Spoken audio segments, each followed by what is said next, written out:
करत असतो. काम करताना ते ध्येय आणि जिद्द ठेवायची. तुम्हाला आता सांगण्याइतकं तुम्ही लहान राहिलेलं नाही आहात. 20-22 वर्ष झाली या ह्याच्यामधून तुम्ही पुढं गेलेला आहात.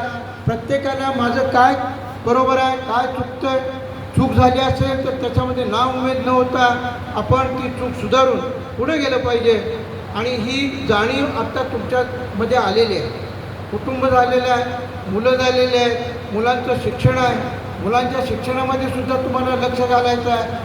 मुलांची शिक्षण करत असताना म्हणजे या ह्याच्यामध्ये जरूर सध्याचं युग हे धक्काधक्कीचं आहे, वेगवान आहे. आणि कालचं जे संशोधन होतं ते आज जुनं होतं आहे. म्हणजे इतकी प्रगती व्हायला लागलेली आहे. आणि ह्या प्रगतीच्या माध्यमातून जर आपल्या मुलांना शिकवायचं असेल, योग्य मार्गाला आणायचं असेल तर आपण सुद्धा संस्कार त्याच्यावर केले पाहिजे.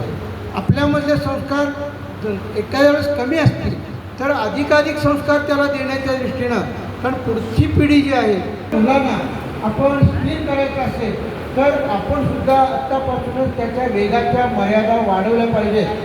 याचा अर्थ असा नव्हे की त्याच्यावर दडपण आणा. अजिबात दडपण शिक्षणाच्या बाबतीमध्ये दडपण आणू नका. शिक्षणाचा कल घ्या. शिक्षण कल घेऊनच त्याला शिकवा. तर असं केलं तरच पुढे तो जाणार आहे. पण ते तितकंसं गुरु म्हणून करणं, गुरु म्हणून त्याला डाटणं. आई वडिलांनी तुम्हाला एखादी गोष्ट मी मागे आणि एकाने उदाहरण दिलं. अनिल ताळे